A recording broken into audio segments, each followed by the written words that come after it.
Good afternoon mga Yaku. Ah, pasok na naman bukas. 3 days na walang pasok eh. Holiday ngayon. Gala kami kahapon. Punta kami ng Blue Mountain. Nakamit rin ng mga Pilipino, mga kababayan. Dapat sa Itbulaga kami pupunta eh. Alang hindi na kami natuloy. May hangover pa eh. Gusto ko sana makakita si Ian rin eh. Mahilig ako magsabi ng okay, di ba? Okay ba naman kung ganun? Okay naman kung ganun. Ay boy. Uwi ako Sabado. New Zealand. Mimit ko yung aking mga chikiting doon. Nakahani ko. Ay, hirap siya na sitwasyon ko. Ganda sana rito sa Morris at sa boss ko. Dahil nga, kaya rin, sabi ko sa inyo, meron akong kaya rito ako sa Australia. Maraming dahilan. Gusto ko kasi rin na magkaroon ako ng stable na bagay, okay naman dito sa trabaho. Mabait ang boss ko. Magaang trabaho. Kaya hindi na sana ako apply pa ng apply. Ang mabigat sa akin pag nakakita ako ng trabaho sa sick. Pag in-applyan ko umu-okay.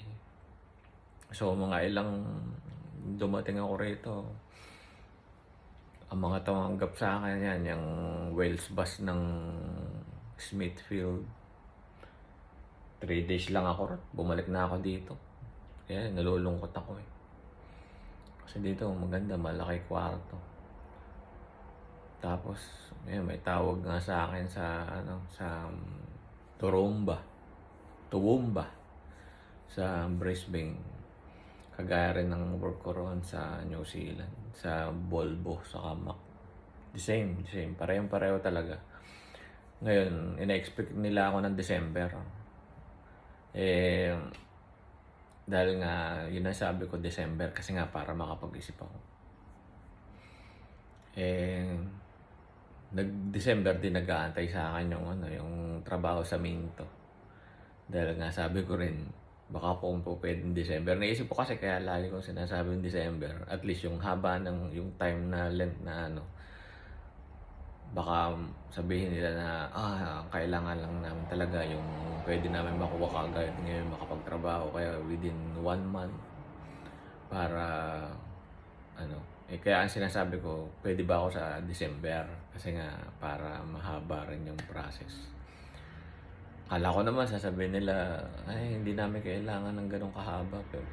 Pero ang sinasabi nila, sige, mag-email ka na lang back, mag-email back ka kung magiging free ka. Baka doon tayo mag-uusap. Welcome ka naman dito. So, one time, ganun nga ang nangyari. Nakita ko yung John Henrich. Big company, siya around the world. Meron rin sa New Zealand. Sabi ko, ito na yata yung opportunity ko na. Kasi gusto ko kasi na kung hindi ako masasettle dito sa Australia, at least pwede akong bumalik doon sa New Zealand at doon din sa company na yon. John Henrich, isang company, German company. So, nagsusupply sila ng mga forklift, tapos sila ang gumagawa ng mga kunyari meron kayong isang malaking building, sila ang gagawa lahat noon, yung mga stocking, from stocking hanggang sa mga sa mga forklift operation. So ang magiging trabaho ko ron ay maintenance ng mga bagong forklift saka yung mga agriculture truck. So, kukunin ng John Hendricks sa German. Pagdating dito, a-assemble namin. So, talagang maganda. Ngayon, ang sabi ko sa kanila, nag-email back ulit ako sa kanila kung po pwedeng December. Ngayon, siguro mga 2 linggo ang inantay ko. Akala ko ang isasagot nila ay maraming naghahanap ng trabaho, so baka hindi nila ako maantay. So, yun ang pagkakaunawa ko. Kaya lang, tinanong ko agad nila ako doon sa email. Sabi nila kung okay daw akong magbigay ng reference. So, nagbigay ako ng reference. Kung okay daw akong magpa-police check dito sa Australia. Nagbigay din ako ng police check. So, sabi nila, kung po pwede raw, magpa-medical na ako. Ngayon, sabi ko, uuwi ako ng New Zealand kasi 1 week. Kasi nga, kami ng beses. Mag-uusap kami. Ngayon, ang sabi nila, meron din daw silang accredited para dyan sa medical. Ngayon, ako sabi ko, naguguluhan ako, sabi ko, iniisip ko kasi, bakit pa ako lalayo? Nandito na ako sa maayos naman ang trabaho. Kaya lang, minsan naman naisip ko, maganda rin yung company dahil nga kung hindi magustuhan ni Briley doon sa kasi yun sa Townsville, nasa gitna siya ng Cairns saka ng Brisbane yata. So magandang town din siya, malapit sa dagat. Tapos ganoon din tinanong ko Sheila. Ngayon, ang sabi ni Sheila, kung uuwi ka, di pag-usapan natin. So, yun ang dahilan. Kaya, isa sa dahilan dahil nga matagal na akong nakabook ng October 11. Pero, ang talagang magiging pag-uusapan naman ay yung trabaho doon. Ngayon, ayokong munang banggitin sa boss ko dito kasi mabait yung boss ko eh. Nahihiya ako eh. Yun. So, alam ko meron din yan sa mga kababayan natin na kagaya ng sitwasyon ko na kasi hindi lahat kasi nakagaya ng ibang tao na yung iba nahihirapang maghanap ng trabaho. Kaya nga, minsan pag may nakakamit ako ng ganang mga Pilipino, pinapayuhan ko rin na kung nasa trabaho sila na mahalin nila yung trabaho nila kasi para sa kanila para sa future din nila yon. Kasi lahat naman talaga tayo nahihirapan lahat tayo mayroong isang goal na gusto nating manatili rito sa bansa na to dahil maganda. It's either New Zealand or Australia. Yung hirap, madali naman nating madali tayong magsakripisyo eh. Pwede nating iwanan ang ating pamilya sa pagtatrabaho eh.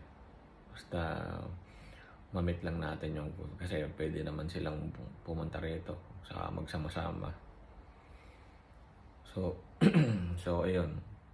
So, sa Lunes, pagdating ko ng Lunes, kung napag-usapan naman, kasi Sabado yun eh. So, Sabado ng hapon, nandiyan na ako sa amin. So, pag-uusapan namin kung itutuloy ko ba o hindi. Ayun. Masaya, nalungkot. Kasi settle rin naman ako dito eh. Gusto rin ni Briley na magbakasyon dito ng December. So kung pupunta, babalik ako rito. December, sila naman na magbabakasyon dito. Maiikot. Saka doon pa lang siguro kukuha ng service. Dito naman kasi libre ang service. Pwede mong gamitin.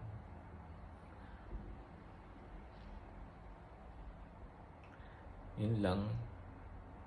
Baka next vlog ko na sana na. Sabado na siguro kasi trabaho na naman bukas.